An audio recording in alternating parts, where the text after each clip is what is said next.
प्रपद्ये तं गिरिं प्रायः श्रीनिवासानुकम्पया इक्षुसारस्रवन्त्येव यन्मूर्त्या शर्करायितम् अहोबिले गारुडशैलमध्ये कृपावशात् कल्पितसन्निधानम् लक्ष्म्या समालिङ्गितवामभागं लक्ष्मीनृसिंहं शरणं प्रपद्ये। उपवीतिनमूर्ध्वपुण्ड्रवन्तं त्रिजगत्पुण्यफलं त्रिदण्डहस्तं शरणागतसार्थवाहमीडे शिखया शेखरिणं पतिं यतीनाम् सशङ्खचक्रलाञ्छनः सदूर्ध्वपुण्ड्रमण्डितः सकण्ठलग्नसत्तुलस्य नर्घपद्ममालिकः सितान्तरीयसूत्तरीययज्ञसूत्रशोभितो ममाविरस्तु मानसे गुरुः स वेङ्कटेश्वरः। प्रपद्ये निरवद्यानां निषद्यां गुणसम्पदां शरणं भवभीतानां षठकोपमुनीश्वरम्। श्रीमद्रङ्गशठारिसंयमिवराल्लब्धागमान्तद्वयं श्रीमद्वीररघूद्वहाद्यषठजित्पादारविन्दाश्रयं श्रीमद्वेदवतंसदेशिकयतेः कारुण्यवीक्षास्पदं सेवे रङ्गधुरीणशासनवशं नारायणं योगिनम्। वेदान्तदेशिकयतीन्द्रकटाक्षलब्ध त्रय्यन्तसारमनवद्यगुणं बुधाग्र्यं नारायणाद्ययतिधुर्यकृपाभिषिक्तं श्रीरङ्गनाथयतिशेखरमाश्रयामः। श्रीमद्रङ्गशठारियोगिचरणन्यस्तात्मरक्षाभरं श्रीमद्रङ्गशठारिवीररघुराट्लब्धागमान्तद्वयं ईर्ष्याडम्भविवर्जितं शुभगुणैर्भान्तं महत्वंशजं वन्दे वत्सविभूषणं बुधवरं श्रीकृष्णमार्यं सदा। श्रीकृष्णमार्यं करुणालयन्तं वेदान्तयुग्मं समधीतवन्तं वत्साभिजातं विदुषां वरेण्यं श्रीभाष्यसिंहं प्रणमामि नित्यम्। अस्मद्गुरुभ्यो नमः। దానికి నేను 1000 భుజాల్ని తీసుకోవాలి. 1000 భుజాల్ని నా అవతారంలో తీసుకుంటేనే ఆ 1000 భుజాలతో నేను ఆలింగనం చేస్తేనే ఆ మహాలక్ష్మి తాయారు ఆలింగనానికి నా ఆలింగనం సమంగా ఉంటుంది అని ఆలోచించి 1000 భుజాలు కావాల్సిందంట. అలాంటి ఒక భుజ ఆలింగనానికి ఉత్తరం జవాబు ఇవ్వడానికి అలా మా పెద్దవాళ్ళు చెప్తారు.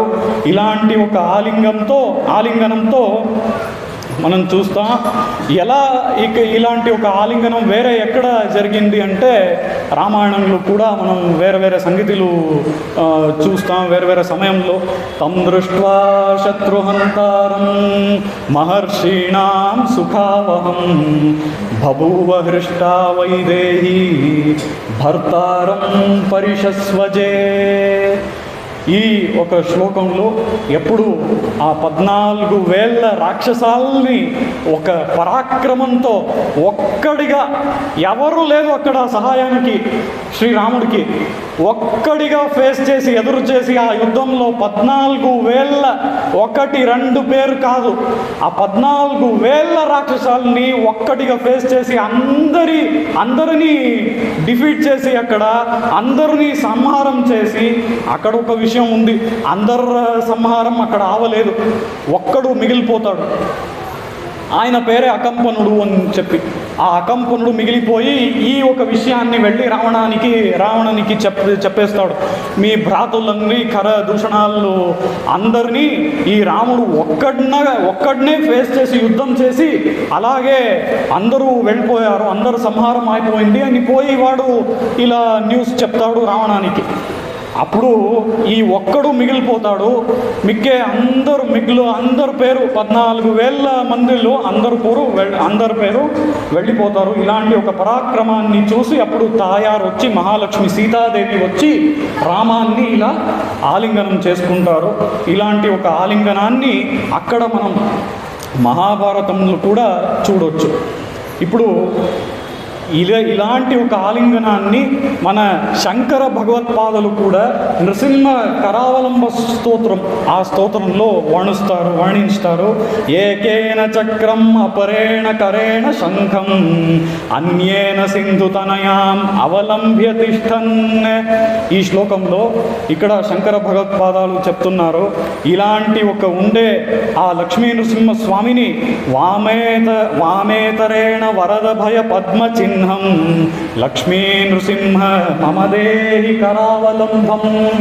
నువ్వు నాకు చెయ్యకపోతే ఆపత్తు సమయాల్లో వేరే ఎవరు నాకు చెయ్యొచ్చు? వేరే ఎవరు నాకు చెయ్యి ఇచ్చి ఇలా నన్ను పైకి తీస్తారు? ఈ సంసారం నుంచి పైకి ఎవరు తీస్తారు నన్ను? నువ్వే ఓ లక్ష్మీ నరసింహస్వామి నన్ను చెయ్యి పట్టి ఇలా పైకి తీయాలి అని చెప్పి ఇక్కడ శంకర భగవత్పాదాలు ప్రార్థిస్తున్నారు. దీంట్లో కూడా అన్యేన సింధుతనయాం అవలంబ్య తిష్టన్ అని ఒక చేతిలో ఆ తాయారుని ఇలా నువ్వు ఆలింగనం చేసుకున్నావు అని చెప్పి ఇక్కడ పాడతారు శంకర భగవత్పాదాలు. అలాగే మనం చూస్తే ఈ మాలోల అనే పదానికి అర్థం ఏంటి అని చూస్తే, మా అంటే మహాలక్ష్మీదేవి. ఆ మహాలక్ష్మీదేవితో ఉన్నాడు కాబట్టి వాడికి ఆనందం, దానివల్ల మహాలక్ష్మికి ఆనందం, దానివల్ల వాళ్ళని దర్శించే మా భక్తులకి కూడా ఆనందం. ఇలా ఆనందాన్ని వాడు పొందుతాడు. అది కాకుండా మా భక్తులకి, మహాలక్ష్మి తాయారికి, అందరికీ ఆనందాన్ని ఇస్తాడు. అందుకోసమే ఆయన పేరు మాలోలన్. ఇలా మాలోలన్ అంటే ఈ పదానికి ఇదే అర్థం. ఇలాగే మంత్రరాజ పద స్తోత్రంలో ఆయనకి ఆ మాలోల స్వామికి ఏంటి ఏ శ్లోకం అని చూస్తే, సర్వోపియం శాసనాశ్రిత్య సకలం భద్రమశ్నుతే శ్రియా చ భద్రయా జుష్టః యస్తం భద్రం నమామ్యహం. ఈ శ్లోకాల్లో ఒక ముఖ్యమైన విషయం ఉంది. అదేమంటే, నిన్న చెప్పాను కదా నేను, ఈ రామకృష్ణలు అవతారం పోలిక చేస్తే ఈ నృసింహ అవతారంతో, అప్పుడు రామకృష్ణ అవతారంలో ఈ పోలికలే లేదు అని చెప్పొచ్చు మనం. ఎందుకంటే రామకృష్ణ అవతారంలో ఎన్నో సంవత్సరాలు ప్లాన్ చేసి తర్వాత అవతారం చేసి ఎక్కడెక్కడనో ఒక అడవిలో అన్నీ నడుచుకొని పోయి ఏమేమో పనులు చేశారు. అవునా, ఎన్నో సంవత్సరాలు ఉన్నారు. అలాగే కృష్ణుడు అవతారం కూడా అలాగే. ఇలా చూస్తే వీళ్ళ అవతారం ఇలా ఉన్నప్పుడు నృసింహస్వామి అవతారం ఇలా లేదు. అవునా, ఇక్కడ కూడా నృసింహస్వామికి ఒక ప్రత్యేకంగా విశేషమైన సంగతి ఉంది. అలాగే ఇక్కడ కూడా చూస్తే శ్రియాచ భద్రయా జుష్టః ఒక విశేషమైన సంగతి ఇక్కడ చూపిస్తారు మన ఆచార్యులు. శ్రియాచ భద్రయా జుష్టః అని చెప్తే, రామ అయితే కృష్ణ అయితే ఎవరిని మనం పెరుమాళ్ళుగా భగవంతుడుగా చూస్తే తాయారుతో ఉన్నప్పుడు, అంటే సీతాదేవితో రుక్మిణితో ఉన్నప్పుడేనే రామభద్రన్, లేకుండా కృష్ణ భద్రం అని చెప్పను మనం జనరల్గా. బట్ అలా భద్రం అనే పేరు వచ్చి రామునికి తర్వాత కృష్ణునికి తర్వాత ఇలా వచ్చి చేరుకుంటుంది, ఇలా వచ్చి కలుస్తుంది. అయితే నృసింహస్వామి విషయంలో అలా కాదు. ఎందుకంటే నృసింహస్వామికి శ్రియాచ భద్రయా జుష్టః, ఎవరు ఎప్పుడు ఈ లక్ష్మీదేవితో ఉన్నాడో ఆయనకి పేరే ఏమంటే భద్రం అనే పేరు. నృసింహ భద్రన్ అని చెప్పే అవసరం లేదు అని చెప్తే వ్యాకరణంగా అది తప్పు కూడా. అలా చెప్పకూడదు. మరి ఇంకేం చెప్పాలి అంటే, భద్రన్ అని చెప్తేనే అది నృసింహస్వామిని. రామకృష్ణులకి అయితే పేరుతో భద్రం అని పెట్టాలి, అయితే నరసింహస్వామికి భద్రం అని పెడితే నరసింహస్వామినే. అలా ఇది నరసింహస్వామిని భద్రం అనేది చూపిస్తుంది. ఇక్కడ ఇంకో చాలా ముఖ్యమైన ఒక విషయం చెప్పాలనుకుంటున్నా. అది ఏమంటే ఇక్కడ ఈ ఒక ఉపన్యాసమే ఈ అహోబిలమఠ ఆస్థాన ఆచార్యులు చెప్పి ఇక్కడ ఇన్ని రోజులు ఒక వారం అనుకుంటా, అవునా, ఒక వారం ఎన్నో పెద్దవాళ్ళు వచ్చి చేస్తున్నారు. అలా ఉన్నప్పుడు ఈ అహోబిల మఠంలో ఇప్పుడు ఉండే ఆచార్యులకి ముందు ఉండేవారు. అంటే 44th పట్టం శ్రీమద్ రవిశంకర్, శ్రీమద్ ముక్కూరు రవిశంకర్ సమయంలో ఏమైంది అంటే, ఈ భద్రం అనే ఈ ఒక పదం ఏముంది, ఈ పదం నృసింహస్వామినే చూపిస్తుంది అని చెప్పేవాళ్ళు మొట్టమొదలుగా ఎవరు అంటే, అందరూ వినాలి, గమనంగా వినాలి, మొట్టమొదలుగా ఈ భద్రం అనే పదం ఎవరు చూపించారు అంటే శంకర భగవత్పాద స్వామివారు. శంకర భగవత్పాద స్వామివారు ఈ ఒక ఉపనిషత్ వాక్యాన్ని, అంటే ఈ శ్రియాచ భద్రయా జుష్ట అనేది ఈ ఒక శ్లోకం, ఒక నృసింహ తాపని ఉపనిషత్తులో ఈ భద్రం అనే పదం వస్తుంది. అప్పుడు ఆ సమయంలో ఈ భద్రం అనే పదానికి వ్యాఖ్యానం చేసే సమయంలో శంకర భగవత్పాద స్వామివారు చూపిస్తారు, ఈ భద్రం అనేది నృసింహస్వామినే చూపిస్తుంది, వేరే ఎవరు కాదు అని చెప్పి. ఇలా ఉంటే ఒక శంకర భగవత్పాద వ్యాఖ్యానాన్ని తీసుకొని మా అహోబిల మఠంలో గమనించాలి అని ఎందుకు చెప్తున్నా అంటే, ఈ వ్యాఖ్యానం చేసేది ముందు శంకర భగవత్పాదులు. మనం సంప్రదాయం వేరే ఇవన్నీ చెప్దాం కదా, మనం అన్నీ కొట్టుకుంటాం, ఇక్కడ ఎవరు కొట్టుకోరు, అయితే మనం అన్నీ ఈ సంప్రదాయం పేర్లు అన్నీ కొట్టుకుంటాం, అవన్నీ చేస్తాం కదా, దానికి అవసరం లేదు అనడానికి ఈ ఒక విషయాన్ని చెప్తున్నాను. శంకర భగవత్పాదులు మొట్టమొదటిసారిగా ఈ ఒక విషయాన్ని నిరూపణం చేసినాక శ్రీమద్ ముక్కూరు రవిశంకర్ స్వామివారు ఈ ఒక విషయాన్ని శంకర భగవత్పాదారు ఇలా వ్యాఖ్యానం చేశారు. దానికోసం ఈ ఒక వేదవాక్యాన్ని, ఉపనిషద్ వాక్యాన్ని మనము ఈ రోజు నుంచి పట్టి అన్ని రోజుల్లో తర్వాత ఏ రోజుల్లో వస్తుందో అంటే ఫ్యూచర్లో ఈ ఒక ఉపనిషద్ వాక్యాన్ని పట్టి ఎప్పుడు ఆ నృసింహస్వామికి మఠంలో మంగళారతి జరుగుతుందో ఈ ఒక వాక్యాన్ని చెప్పేనే మంగళారతి జరగాలి అని చెప్పి శంకర భగవత్పాదులు చెప్పే వ్యాఖ్యాన్ని మా ముక్కూరు రవిశంకర్ స్వామి దాన్ని తీసుకొని ఈ రోజు వరకు నడిచే మంగళారతి అలాగే నడుస్తుంది మా మఠంలో. అందుకే సంప్రదాయం పేర్లు చెప్పి నేను శంకర భగవత్పాదాలని సపోర్ట్ చేస్తా అని చెప్పి, నేను రామానుజ వారిని సపోర్ట్ చేస్తా అని చెప్పి కొట్టుకునేది, వాద వివాదాలు చేసేది అనవసరం. ఇలా శంకర వ్యాఖ్యానాల్ని మన పెద్దవాళ్ళు ఎలా తీసుకున్నారు అనే దీన్ని మనం చూసినాం. ఇలాగే ఆ ఒక శ్లోకాన్ని మీరందరూ విన్నే ఉంటారు, భద్రం కర్ణేమి శృణుయామ దేవాః అనేది ఆ ఉపనిషద్ వాక్యం. ఈ వాక్యంతోనే అక్కడ ఆ లక్ష్మీ నరసింహస్వామికి ఒక్కొక్క రోజు మంగళారతి జరుగునప్పుడు ఈ వాక్యంతో అక్కడ మంగళారతి చేస్తారు. ఇలా ఉన్నప్పుడు ఈ యొక్క మాలోల స్వామి గురించి ఒక పెద్ద కథ, ఒక పెద్ద పవాడం అని చెప్పొచ్చు. అలాంటి ఒక పవాడం జరిగింది ఈ అహోబిల క్షేత్రంలో. అదేమంటే శ్రీనివాసం అని చెప్పి ఒక అబ్బాయి, ఒక కుర్రాడు ఉండేవాడు.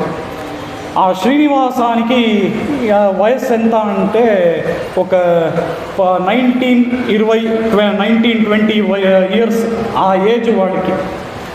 ఇంత ఒక చిన్న వయస్సు, ఈ చిన్న వయస్సులో ఆయన వచ్చి కాంచీపురంలో అధ్యయనాలు చేస్తున్నారు. ఎవరి దగ్గర అంటే ఘటికా శతం అమ్మాళ్ అనే ఆచార్యుల దగ్గర ఆయన అలా అన్ని అధ్యయనాలు చేస్తున్నారు.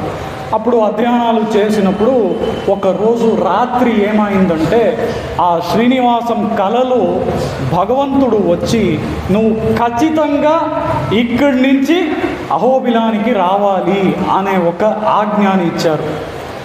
ఆ ఆజ్ఞాని అలాగే పరిపాలనం చేసేనట్టు ఈ శ్రీనివాసన్ అనే స్వామి వాళ్ళ ఆచార్యులు ఉన్నారు కదా, ఆయన ఆచార్యులైన ఘటికాశతం అమ్మాళ్ళ దగ్గర వెళ్ళి అనుమతి తీసుకొని, ఇదన్నీ ఒక ఏమంటారు శిష్టాచారాలు. ఇవాళ ఎన్నో మన పిల్లల దగ్గర ఇలాంటి విషయాలు లేవు. ఇలాంటి విషయాలు వాళ్ళు తెలుసుకోవాలి. మనం ఏదో ఒక కార్యం చేయాలంటే పెద్దవాళ్ళ దగ్గర అనుమతి తీసుకోవాలి, వాళ్ళ ఆశీర్వాదం తీసుకోవాలి అనేదాన్ని ఇక్కడ మనకి శ్రీనివాసన్ చూపిస్తున్నారు. ఇలా ఉండే ఆ శ్రీనివాసన్ అక్కడ అనుమతి తీసుకున్నారు ఆచార్యుల దగ్గర. ఇలా నాకు ఆజ్ఞ అయింది, కలలో నృసింహస్వామి వచ్చి నువ్వు అహోబిలానికి రా అని చెప్పారు అని చెప్పి అహోబిలానికి వెళ్తారు. అక్కడ అహోబిలానికి వెళ్తే అక్కడ ఏమైంది, ఒక వృద్ధ సన్యాసిని ఆయన కలుగుతారు. ఒక వృద్ధ సన్యాసి ముందు వస్తారు. ఆ వృద్ధ సన్యాసి వచ్చి ఈయనని అంటే ఈ శ్రీనివాసని ఎన్నో ప్రశ్నలని అడుగుతారు. ఆయన జ్ఞానాన్ని పరీక్ష చేస్తారు. జ్ఞానాన్ని పరీక్ష చేయడం మాత్రం కాదు, మా ఆచార్యులు దేంతో ఉన్నారు అంటే జ్ఞానం మాత్రంతో కాదు, జ్ఞాన భక్తి వైరాగ్యం. జ్ఞానాన్ని టెస్ట్ చేశారు, భక్తి నమ్మకాల్ని టెస్ట్ చేశారు. అది మాత్రం కాదు, ఆ జ్ఞాన భక్తితో మనం ఆచరణ చేయాలి. ఇప్పుడు నాకు జ్ఞానం ఉంది, ఆ జ్ఞానాల్ని నేనేమి ఒక్కటి విషయం కూడా నేను ప్రాక్టీస్ చేయట్లేదు దాంట్లో అంటే దానివల్ల ఏం ప్రయోజనం? జ్ఞానమేమో నాకుంది, అయితే విషయం కూడా నేను దాంట్లో ప్రాక్టీస్ చేయట్లేదు అంటే దానివల్ల ఏం ప్రయోజనం? ఏ ప్రయోజనము లేదు. అందుకే జ్ఞానం ఉంటే చాలదు, భక్తి నమ్మకాలు ఉంటే చాలదు, దాంతో ఇంకో విషయం ఉండాలి. అదేమంటే మనం ప్రాక్టీస్ చేస్తేనే, ఆ విషయాల్ని అభ్యాసం చేస్తేనే మన లోపల ఏంటంటే మన లోపల ఒక వైరాగ్యం పెరుగుతుంది. జ్ఞాన భక్తి వైరాగ్యం అని చెప్పాను కదా. ఈ వైరాగ్యం పెరిగి తర్వాత ఆ వైరాగ్యాన్ని కూడా అక్కడ ఆ వృద్ధ సన్యాసి పరీక్ష చేశారు.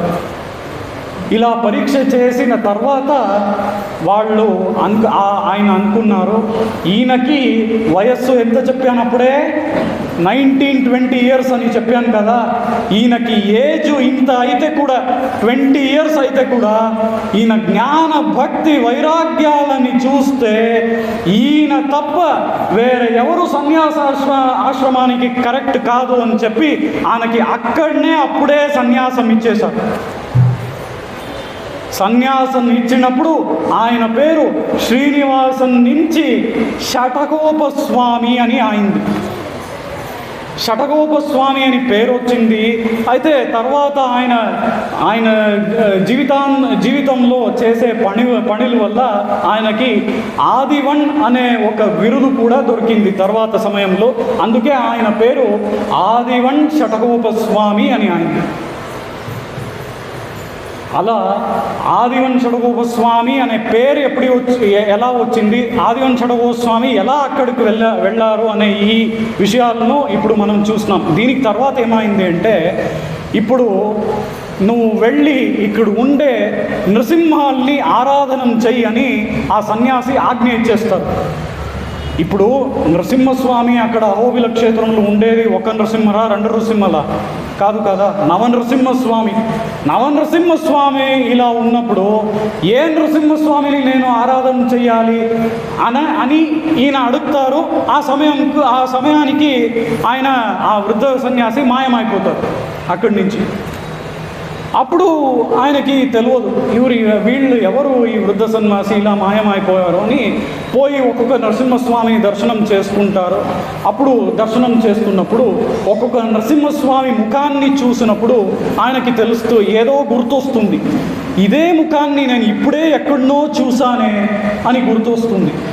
అప్పుడు ఆయనకి గుర్తొస్తుంది, ఓ నృసింహ, నిన్ను నేను గుర్తుపడలేదే, నువ్వే వృద్ధ సన్యాసిగా వచ్చి నాకు సన్యాసం ఇచ్చావా, నాకు తెలియక ఇలా అన్ని లీల చేశావే అని చెప్పి అప్పుడు బాధపడతారు. అలా బాధ పెట్టి ఆ స్వామి ఏ నృసింహస్వామిని ఆరాధించాలి అని ఒక ప్రశ్న వస్తుంది కదా. ఆ ప్రశ్న వచ్చినప్పుడు అన్ని నృసింహస్వామి అంటే ఉత్సవమూర్తులు ఉన్నాయి కదా, ఆ నృసింహలు ఉత్సవమూర్తులన్నీ అక్కడ విజయం చేసుకొని అక్కడ ఉండే ఆ భవనాశిని తీరం మీద అందరికీ ఒక తిరుమంజనం అంటే అభిషేకం చేసి దానికి తర్వాత అక్కడ వాళ్ళ ముందు ప్రార్థన చేస్తారు ఈ స్వామి. మీళ్ళు ఎవరైనా ఒక్కరు నాకు ఆరాధన మూర్తిగా రావాలి అని చెప్పి ప్రార్థన చేస్తారు. ఇలా ప్రార్థన చేసినప్పుడు అక్కడ ఎన్నో మంది ఈ విషయాన్ని ఈ సంగతిని చూస్తున్నారు. ఎందుకంటే అప్పుడు అహోబిలాల్లో ఎన్నో మంది ఉండేవాళ్ళు, ఎన్నో భక్తులు ఉండేవాళ్ళు. అది కాకుండా ఇప్పుడు ఉండే ఆ ట్రైబల్స్ కూడా ఉండేవాళ్ళు. వీళ్ళందరూ దీన్ని చూస్తున్నారు. స్వామి ఇలా ప్రార్థన చేస్తున్నారు. ప్రార్థన చేసి ఇలా యాచన ముద్ర పెట్టుకున్నారు, 2 చేతుల్లో ఇలా పెట్టుకున్నారు. అప్పుడు జరిగేది ఒక పవాడం. అందరూ ఆ పవాడాన్ని చూశారు. అందరూ ఆ పవాడానికి సాక్షిభూతులు. ఈ రోజు వరకు అలాంటి ఒక పవాడం జరగలేదు. అదేమంటే ఆ నృసింహమూర్తిలో ఉండే ఒక నృసింహస్వామి. ఆ నృసింహస్వామి ఎవరంటే మన మాలోల స్వామి. మన ఆ మాలోల స్వామి అలాగే ఎగురుతూ వచ్చి ఆయన చేతు మీద కూర్చున్నారు. దీనికి అక్కడ ఉండే అన్ని జనాలు సాక్షిభూతులు. నేనేదో కథలు కడుతున్నాను అనేది కాదు, అక్కడ ఉండే అన్ని జనాలు ఆ రోజు ఈ ఒక పవాడాన్ని స్వయంగా కళ్ళలో చూశారు. వాళ్ళ కళ్ళు మూలకం చూశారు. ఎగురుతూ వచ్చి ఆ మాలోల స్వామి అలాగే తన చేతి మీద కూర్చున్నారు. దానికి తర్వాతనే ఆ మాలోల స్వామి ఏమంటారు, ఆ మాలోల స్వామి ఆజ్ఞతో గ్రామే గ్రామే చ గత్వా పదకమల నిదాన్ అని చెప్తారు. అదేమంటే ఒక్కొక్క నృసింహస్వామి అంటే ఈ మాలోల నృసింహస్వామి ఏమున్నారు, ఈ మాలోల నృసింహస్వామిని మీకు తర్వాత వచ్చే సన్యాసులు అందరూ కూడా ఏం చేయాలంటే గ్రామానికి వెళ్ళాలి. ఈ భారతదేశంలో ఉండే అన్ని గ్రామాలకి వెళ్ళాలి. దేనికోసం వెళ్ళాలి అంటే మనం ఒక విషయాన్ని ఇక్కడ చాలా ఏమంటారు గమనంతో విన్ని తెలుసుకోవాలి. మనము ఒక చిన్న కథ చెప్పేస్తాను ఈ సమయంలో, ఎందుకంటే ఇది చాలా అవశ్యం. మా ఊరిలో ఒక కథ చెప్తారు. మా ఊర్లో ఉండే అంటే కర్ణాటకలో మైసూరు దగ్గర ఉంటే మేల్కోట క్షేత్రంలో జరిగే ఒక కథ ఇది. మీకందరికీ తెలుసుండేది అరయర్ స్వామి అని ఉంటారు. ఆ అరయర్ స్వామి ఏం చేస్తారంటే వాళ్ళకి ఒక కైంకర్యం ఉంటుంది ఒక గుడిలో. అదేమంటే వాళ్ళు ఒక టోపీలా ఒకటి వేసుకుంటారు. అది కాకుండా ఒక తాళంలా చేతులు తాళం పెట్టుకుంటారు. ఆ తాళం పట్టుకొని ఆయనకి దివ్య ప్రబంధాల్ని పాడుతారు ఆ భగవంతుడు ముందు. ఇది వాళ్ళ కైంకర్యం.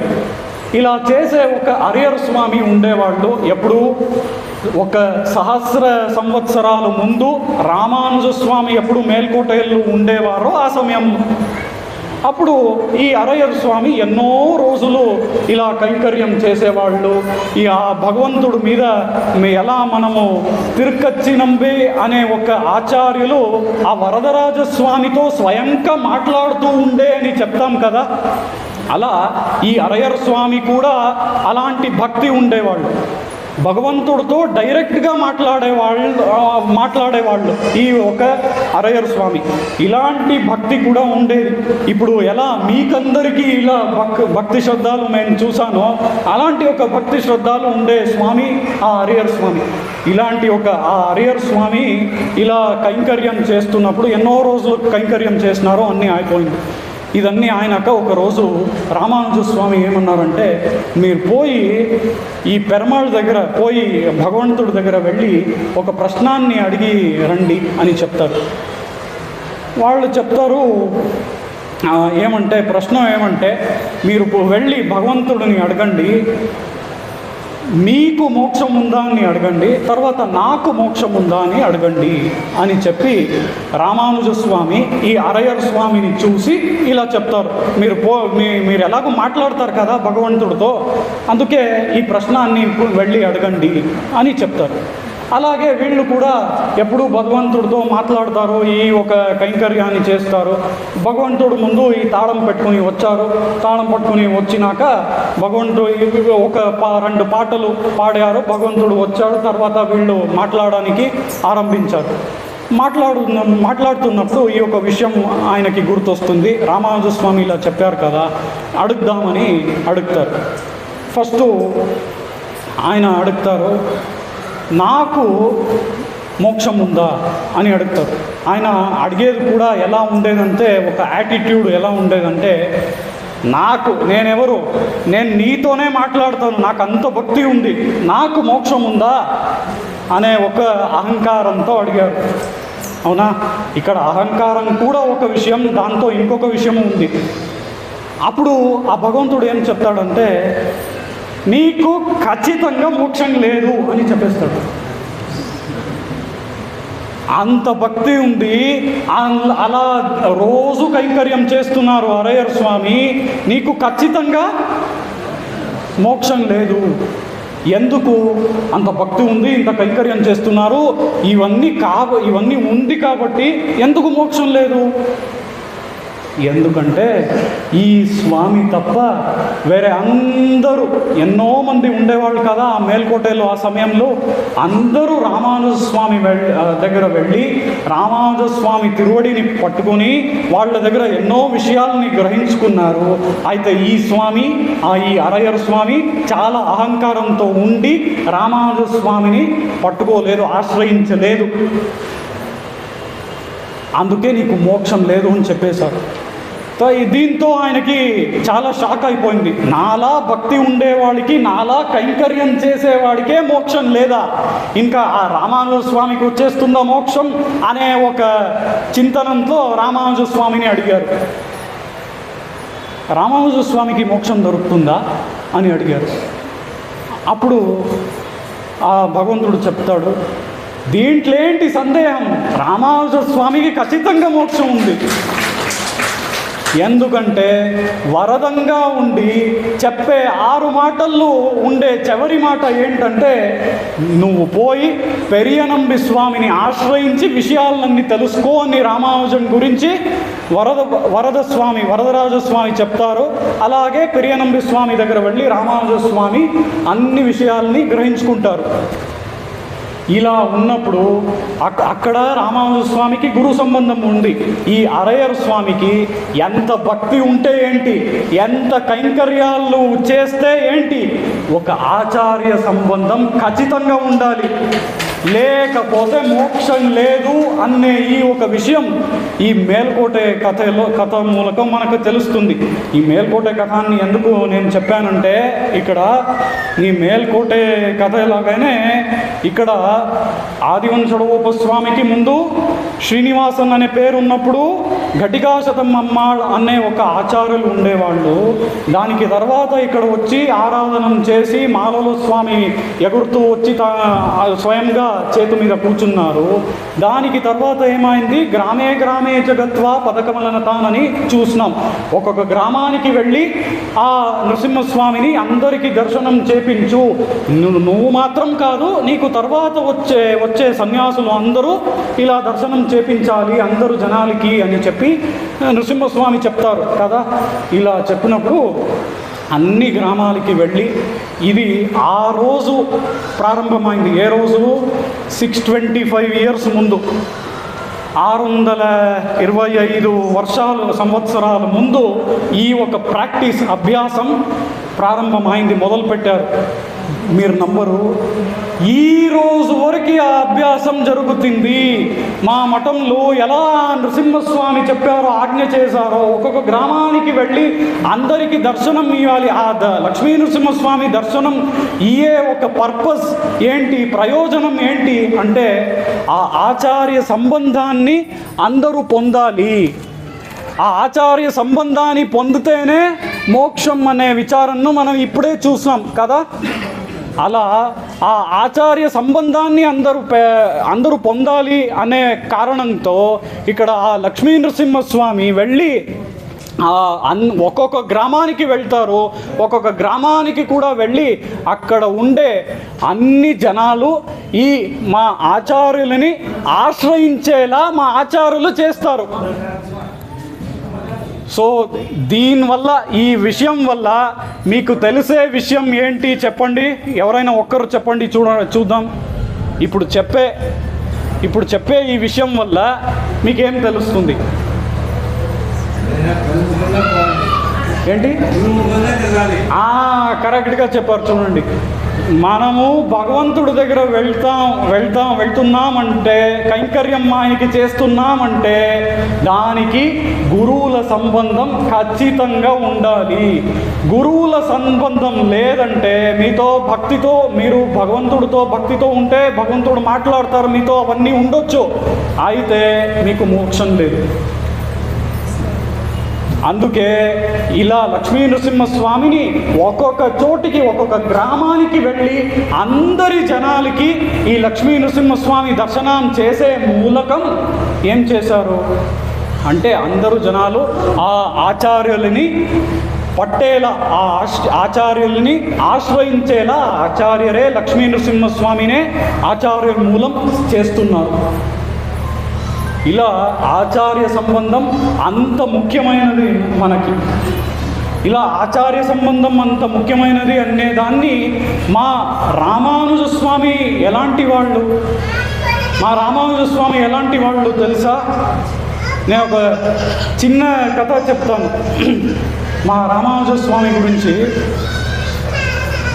మా రామానుజస్వామి ఒక సమయంలో ఎక్కడో అడవిలో దారి తెలియకుండా అడవిలో వెళ్ళిపోయారు. నేను బ్యాక్గ్రౌండ్ అని చెప్పట్లేదు, ఈ కథ కొన్ని మందికి తెలుసొచ్చు. ఎందుకు దారి తప్పి వెళ్ళిపోయారు, ఏమైంది అనేది తెలుసు అనుకుంటా. అప్పుడు దారి తప్పి ఎక్కడ వెళ్ళాలి అని తెలియకుండే సమయంలో ఆయనకి ట్రైబల్ వేషంలో, అంటే ఒక హంటర్కి ఏమంటారు, వేటగార వేషంలో ఇద్దరు వస్తారు. వేటగార ఆయన వైఫ్, భార్య ఇద్దరు వస్తారు. అలా వచ్చినప్పుడు వాళ్ళిద్దరూ రామానుజస్వామిని కలుస్తారు. నీకేం కావాలి అని అడుగుతారు, ఎక్కడ వెళ్తున్నారు, అన్ని సంవాదాలు వాళ్ళ మధ్య జరుగుతుంది. అప్పుడు రామానుజస్వామి చెప్తారు, నేను ఎక్కడో దారి తప్పి వచ్చేసాను, నేను నా చోటైన కాంచీపురంకి మళ్ళీ వెళ్ళాలి అని చెప్తారు. అలా చెప్పినప్పుడు ఏమవుతుంది, ఈ ఉన్నారు కదా, ఈ రెండు పేరు ఉన్నారు కదా, వాళ్ళు చెప్తారు, స్వామి మీకు ఏదో రామన్ అన్నారు, సీత అన్నారు అని చెప్పి వాళ్ళు చెప్తారు. ఎందుకంటే మాట్లాడుతున్నప్పుడు సంవాదంలో అలాగే సీత అనే పేరని రామానుజ వాళ్ళు చెప్తారు. అలా చెప్పినప్పుడు ఏదో రామం అన్నారే, ఏదో సీత అన్నారే, ఎవరెవరు అని ఆ హంటర్ వాళ్ళిద్దరు అడుగుతారు.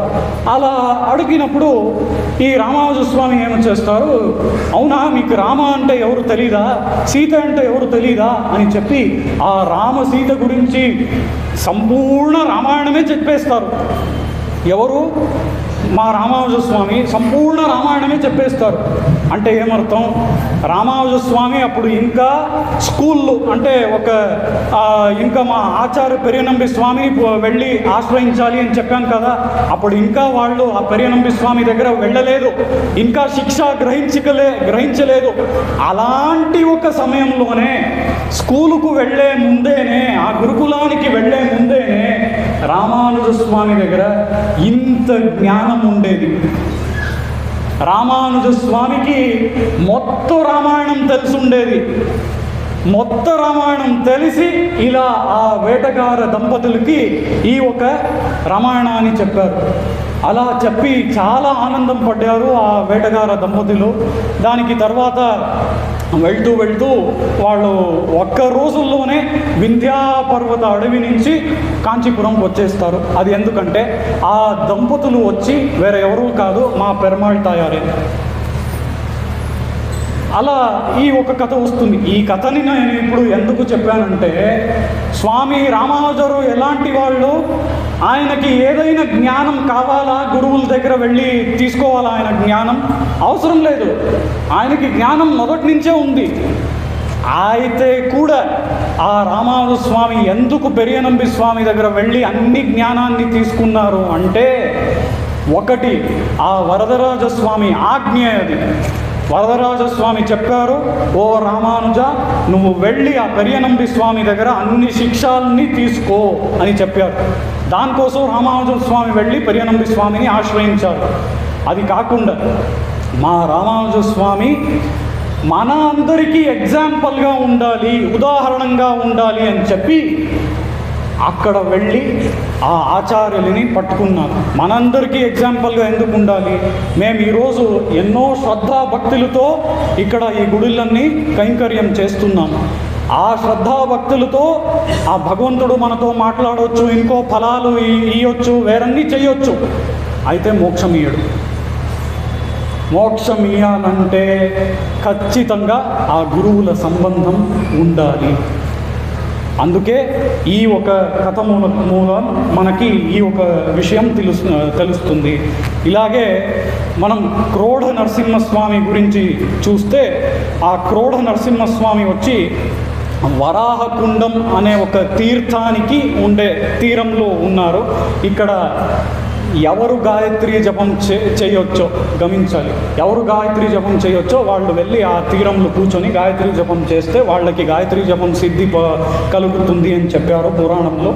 అలాగే వారాహమాస్థితవతో వపురద్భుతం తే అని ఈ ఒక ఆ వరాహ రూపం ఎలా ఉండేది, ఆ వరాహస్వామిది అనేదాన్ని మన స్వామి వేదాంత దేశికన్ దీన్ని చూపిస్తారు. ఇక్కడ ఉండే స్వామి వేదాంత దేశికన్ మీకందరికీ తెలిసి ఉండొచ్చు, లేకుండా తెలియక ఉండొచ్చు. ఈ స్వామి వేదాంత దేశికన్ ఎవరంటే, స్వామి రామానుజులు ఈ సంప్రదాయ ప్రతిష్టాపనం చేస్తే ఆ రామానుజులు చెప్పే అర్థాలు ఎన్నో విషయాలు ఎలాగో పోయి జనాల్ని చేరుకుతుంది. ఎలాగో పోయి ఆ జనాల్ని చేరుకుతుంది. అది కరెక్ట్గా రామానుజ స్వామి ఏం చెప్పారో అలాగే పోయి అది చేరట్లేదు. అందుకోసమే మా స్వామి వేదాంత దేశికన్ ఏం చేశారు అంటే, మీరు నంబరు ఈ రోజు వరకు మేము ఇప్పుడు క్రికెట్లోని సచిన్ టెండూల్కర్ ఎన్నో రికార్డ్స్ చేశారు, ఇవన్నీ చూస్తాం కదా. ఈ సచిన్ టెండూల్కర్ రికార్డ్స్ని ఎవరు కొట్టలేరు, ఎవరు ఈ రికార్డ్స్ని బ్రేక్ చేయలేరు, ఇవన్నీ చూస్తాం కదా. అలాగే ఇప్పుడు నిన్న మొన్న వచ్చాడు ఒక కుర్రాడు కదా, వైభవ్ సూర్యవంశీ అని చెప్పి, ఆయన కూడా ఆయన రికార్డ్ని బ్రేక్ చేసేసాడో ఏమో నాకు తెలియదు. అయితే ఇలా ఒకటి రోజు లేదంటే ఇంకొకటి రోజు ఇంకెవరో వస్తారు, ఆ రికార్డ్ని బ్రేక్ చేసేస్తారు, వెళ్ళిపోతారు. అయితే మా స్వామి వేదాంత దేశికన్ పేర్లు ఉండే రికార్డ్స్కి ఒక లెక్కం పట్టలేం మనము. అన్ని రికార్డ్స్ ఉన్నాయి ఈయన పేర్లు. ఎందుకు అని చెప్తాను. ఈయన వచ్చి ఈ స్వామి వేదాంత దేశికన్ వచ్చి ఏమంటే, ఎవరు అనుగ్రహం పొందారంటే, మీకు హయగ్రీవ స్వామి తెలుసు అని అనుకుంటారు. హయగ్రీవ స్వామి అంటే గుర్రముఖంతో ఉండే స్వామి. గుర్రముఖం దేహం వచ్చి మనుష్య దేహం, ఇలా ఉండే స్వామి. ఎలా మా నరసింహస్వామికి సింహముఖం మనుష్య దేహం చెప్తామో, అలాగే గుర్రముఖం మనుష్య దేహం ఈయన హయగ్రీవ స్వామికి. ఆ హయగ్రీవ స్వామి మంత్రాన్ని ధ్యానం చేసి, ఆ హయగ్రీవ స్వామి మంత్రాన్ని ధ్యానం చేసే ముందు గరుడ స్వామి మంత్రాన్ని ధ్యానం చేస్తారు. ఆ గరుడ స్వామి మంత్రాన్ని ధ్యానం చేసి ఆ గరుడ స్వామి సాక్షాత్కారమై, ఎందుకంటే గరుడ స్వామి ఎవరంటే మా సంప్రదాయాల్లో మా అన్ని పెద్దవాళ్ళు చెప్పే మాట ఇది. గరుడ స్వామి అనేవాళ్ళు సాక్షాత్ వేదస్వరూపం. వేదస్వరూపం అంటే సాక్షాత్ శాస్త్రాలన్నీ కలిపి ఒక రూపం తీసుకుంటే అది గరుడ రూపం అవుతుందంట. అలా ఆ గరుడ ఏమంటారు అనుగ్రహాన్ని పొందేవాళ్ళు స్వామి వేదాంత దేశికన్. అది కాకుండా స్వామి వేదాంత దేశికన్ ఇంకా ఆ గరుడ మూలం హయగ్రీవ మంత్రాన్ని ఉపదేశం పెట్టుకొని తీసుకొని ఆ హయగ్రీవ మంత్రాన్ని ఉపదేశం తీసుకొని దాన్ని జపం చేస్తారు. దానితో హయగ్రీవ స్వామి దర్శనమే అవుతుంది మా స్వామికి. హయగ్రీవ స్వామి అంటే ఎవరు? దాక్షిణ్య రమ్యా గిరిశస్య మూర్తి దేవి సరోజాసన ధర్మపత్ని అని చెప్పి స్వామి వేదాంత దేశికనే చెప్తారు. అంటే ఏంటి అంటే దాక్షిణ్యరమ్య దక్షిణామూర్తిగా పరమశివుడు ఒక రూపం తీసుకున్నాడు. అవునా? దక్షిణామూర్తిగా పరమశివుడు ఒక రూపం తీసుకున్నాడు. ఆ పరమశివుడు ఉండే ఈ దక్షిణామూర్తి రూపాన్ని మనం సామాన్యంగా ఎందుకు వెళ్ళి దర్శిస్తున్నాం, ఎందుకు ఆయన దగ్గర వెళ్ళి ఏం కోరుకుంటాం అంటే పురాణాలు చెప్తుంది ఆ దక్షిణామూర్తి దగ్గర వెళ్ళి మనం జ్ఞానం కోరుకోవాలి అని పురాణం చెప్తుంది. ఆ ప్రకారం సరస్వతి దేవి దగ్గర మనం ఏం కోరుకుంటాం అంటే జ్ఞానాన్ని కోరుకుంటాం. అలాగే మా వ్యాస వాల్మీకి మహర్షులను ఎక్కువ చోట్ల మనం చూడము. అయితే ఆయన విగ్రహాలని చూస్తే మనం ఏం కోరుకుంటాం? జ్ఞానం కోరుకుంటాం. అవునా? ఇలాంటి ఉండే మహర్షులు, ఇలాంటి ఉండే ఆ సరస్వతి దేవి, ఇలా ఉండే ఆ దక్షిణామూర్తి అనే పరమశివుడు అందరికీ జ్ఞానం ఇచ్చేవాళ్ళు ఎవరంటే ఈ హయగ్రీవ స్వామినే అని చెప్పి స్వామి వేదాంత దేశికని చెప్తారు. దాని మూలం మనకి తెలుస్తుంది. ఆ హయగ్రీవ స్వామి అనుగ్రహం తీసుకునేవారు మా స్వామి వేదాంత దేశికన్. అందుకే ఈయన పేర్లు ఉండే రికార్డ్స్ ఎవ్వరూ ఏ రోజు బ్రేక్ చేయలేరు. అన్ని రికార్డ్స్, దాన్ని ఇన్నే రికార్డ్స్ అని మనం లెక్కం పెట్టలేము. అన్ని రికార్డ్స్ చేసి వెళ్ళిపోయారు మా స్వామి వేదాంత దేశికన్ స్వామి. ఇది రికార్డ్స్ మాత్రం కాదు, ఇప్పుడు ఎన్నో పెద్దలు పండితులు అన్నీ ఉంటారు కదా, వాళ్ళ కోసం పెద్ద పెద్ద గ్రంథాలు, సరేనా? అది కాకుండా ఎన్నో చిన్న పిల్లలు ఉన్నారు, ఎన్నో మీలా శ్రద్ధాభక్తులతో ఉండే స్త్రీలు ఉన్నారు, ఎన్నో మందికి చాలా ఏమంటారు సంస్కృతం రాకుండే ఉండే మందిలు ఉన్నారు. వాళ్ళ కోసం చాలా సరళంగా ఉండే సంస్కృతాల్లో స్తోత్రాలన్నీ చేశారు. అది కాకుండా ఎన్నో రహస్య గ్రంథాలని చేశారు. ఇవన్నీ ఈ గ్రంథాలు లిస్ట్ అని మనము చూస్తే, దాన్ని లెక్కం పెడితే ఇది 125 కన్నా ఎక్కువ వస్తుంది. 125 కన్నా ఈ గ్రంథాలు ఎక్కువ వస్తుంది. ఈ గ్రంథాలు ఏమి ఉన్నాయి కదా, 125 కన్నా ఎక్కువ గ్రంథాలు, స్తోత్ర గ్రంథాలు, పెద్ద పెద్ద గ్రంథాలు, ఇవన్నీ ఒక జీవితంలో చదివి ముగించాలంటే అది కుదరదు. వాళ్ళు ఎలా రాశారు అని ఊహ చేసుకోండి, ఎలా కల్పన చేసుకోండి ఎలా రాశారు అని. అలాంటి మా స్వామి దేశికన్ యోగదానం మా సంప్రదాయానికి అలా ఉంది. అలా ஏந்த பேழ்வாய் வாழறிற்றோர் கோளறியாய் அவுணன்னாகம் வள்ளுகிறாள் வகிர்ந்த அம்மானதிடம் ஓய்ந்தமாவும் உடைந்த கொன்றும் அன்றியும் நின்றழலால் தேய்ந்தவேயும் அல்லదిల్లా సింగవేల్ కుండ్రమే అని చెప్పి ఈ పాశురాన్ని ఇక్కడ ఈ క్రోడ నరసింహస్వామికి సమర్పణం చేస్తున్నారు. స్థిర అనే విష్ణు సహస్రనామ నామాన్ని ఈ క్రోడ నరసింహస్వామికి సమర్పణం చేస్తున్నారు. అలాగే ముందు చూస్తే ఈ క్రమంలో వచ్చే నెక్స్ట్ నరసింహస్వామి ఎవరు అంటే కారంజ నరసింహస్వామి. నేను నిన్నే చెప్పాను కదా, 3 కన్నులు ఉండేవాళ్ళు ఎవరు అంటే త్రినేత్రుడు. అంటే మనకి ముందు మనసులో వచ్చేది పరమశివుడు. అయితే ఇప్పుడు చూద్దాం ఈ పరమశివుడికి ఎలా 3 కన్నులు వచ్చినాయని చూద్దాం. అది ఈ అహోబిల మహాత్మ్యంలో చెప్తారు. ఈ అహోబిల మహాత్మ్యంలో ఈ కారంజ నరసింహస్వామికి 3 కన్నులు ఉన్నాయి, 3 కళ్ళులు ఉన్నాయి. 3 కళ్ళు ఉన్నప్పుడు తపన, ఇందు, అగ్ని అంటే సూర్య, చంద్ర, అగ్ని, వీళ్ళు 3 మందిను కళ్ళుగా ఉన్నారు ఆ నరసింహస్వామికి. ఇలా ఆ నరసింహస్వామికి కళ్ళుగా ఉన్నప్పుడు ఆయన ఏమంటారు ఒక విల్లు పెట్టుకున్నాడు ఎడమ చేతితో ఒక విల్లు పెట్టుకున్నాడు నరసింహస్వామి. ఆ విల్లు పెట్టుకున్న నరసింహస్వామి, ఆ విల్లుకి మనం ఏమని పిలుస్తామంటే పినాకధారి. పినాకధారి అని మనం సామాన్యంగా ఎవరిని చెప్తాం? పరమశివుడిని, అవునా? శివుడిని పినాకధారి అని చెప్తాం. అయితే ఇక్కడ ఆ విల్లుని పెట్టుకున్నాడు కాబట్టి ఆ నరసింహస్వామిని మనము పినాకధారి అని చెప్తాం. దీనికి తర్వాత ఏమైంది అంటే ఈ నరసింహస్వామి, ఇప్పుడు నేను చెప్తున్నాను కదా కారంజ నరసింహస్వామి, ఈ నరసింహస్వామిని శివుడు, పరమశివుడు వచ్చి ఆ అహోబిలం క్షేత్రంలో ఉపాసన చేశాడు, తపస్సు చేశాడు సాక్షాత్కారం కోసం. మన ఏమంటారు, మన శాస్త్రాల్లో ఒక న్యాయం అని చెప్తారు. ఆ న్యాయం ఏమంటే, నేను ఎక్కువ కాంప్లికేట్ చేయను, అదేమంటే మనం ఇప్పుడు ఎవరినో ఉపాసనం చేస్తున్నాము, ఎవరినో తపస్సు చేస్తున్నాము, ధ్యానం చేస్తున్నాము అంటే ఆ ఉపాసనం మనం ఎవరిని చేస్తామో వాళ్ళ మనం అయిపోతాం. దానికి తత్కృత న్యాయం అని పేరు. ఇలాంటి ఒక న్యాయాన్ని ప్రకారం అక్కడ ఏమైంది, పరమశివుడు కూర్చొని అక్కడ తపస్సు చేస్తున్నాడు. అలా పరమశివుడు తపస్సు చేస్తున్నప్పుడు ఏమైంది, ఈ పరమశివుడికి ఇప్పుడు ఉన్నట్టు త్రినేత్రము, ఈ పినాకము ఇవన్నీ లేకుండే. ఆ సమయంలో అక్కడ అహోబిలంలో ధ్యానం చేసే సమయంలో ఇవన్నీ లేకుండే.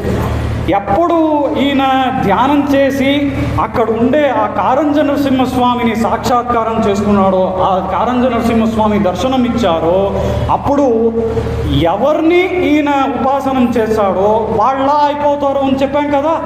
ఆయనకి 3 కన్నులు, ఈయనకి కూడా 3 కన్నులు వచ్చేసింది. దానికి తర్వాత ఆయన చేతులు, ఎడమ చేతులు ఆ పినాకం అనే విల్లు ఉంది, ఈయనక చేతులు ఆ పినాకం అనే ఒక వేలాయుధం ఒకటి ఈయనకి దొరికింది. ఇలా ఈ శివుడికి పినాకధారి, త్రినేత్రుడు అని మనం పిలుస్తానికి కారణం ఏంటి అనేది ఈరోజు మనకి ఈ అహోబిల మహాత్మ్యం కారంజ నరసింహస్వామితో తెలుస్తుంది. దాంతో మనం చూస్తే ఈ ఒక క్షేత్రంలో ఎన్నో మంది భక్తులు వచ్చి పాడిపోయారు నరసింహస్వామి అని నిన్ననే చెప్పాను, అవునా? అలాగే ఈ మనం కూర్చున్నాం కదా, ఈ ఏరియా అంటే ఈ ఒక ప్రదేశం ఏముంది, హంపి నుంచి పట్టి ఈ ఏరియా అహోబిల క్షేత్రం ఇవన్నీ చూస్తే మా రామాయణ కాలంలో ఈ ఒక ప్రదేశాన్నే కిష్కింధా క్షేత్రం అని మనం పిలుస్తాం. ఈ కిష్కింధా క్షేత్రంలో ఏమైంది మీకందరికీ తెలుసు. ఇక్కడనే ఆంజనేయ తర్వాత రామలక్ష్మణులు కలుస్తారు. తర్వాత సుగ్రీవంతో వచ్చి ఆ స్నేహంతో అందరూ ముందు వెళ్తారు, వాలి సంహారం అవుతుంది. తర్వాత అన్ని ఏమంటారు, ఈ పోతులతో అందరూ ఇక్కడ వానరులతో వెళ్తారు, ఈ ఎక్కడికి లంకానికి వెళ్తారు. ఇవన్నీ తెలిసిన కథ.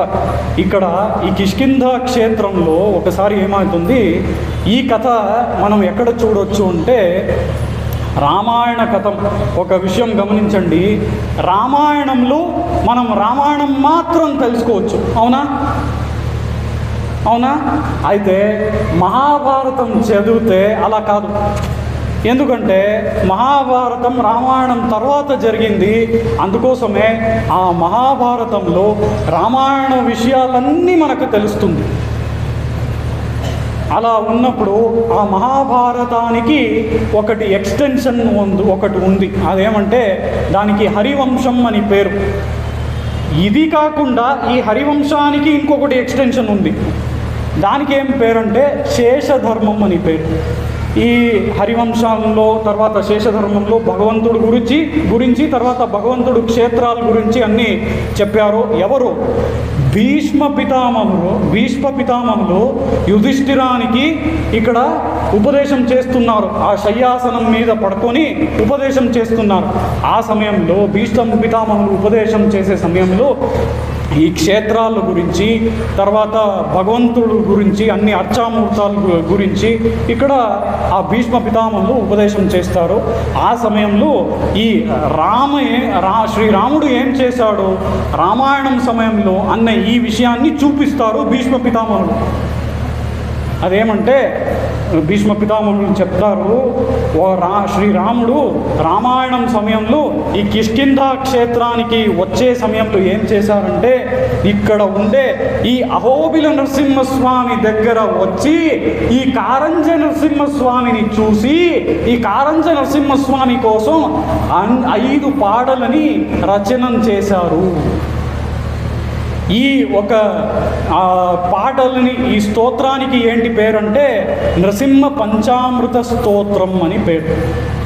అహోబిలం నారసింహం గత్వా రామ ప్రతాపవాన్ నమస్కృత్వా శ్రీ నృసింహం అస్తౌచీత్ కమలాపతిం అని చెప్పి ఇది మొదటి శ్లోకం ఆ నరసింహస్వామి స్తోత్రంలో.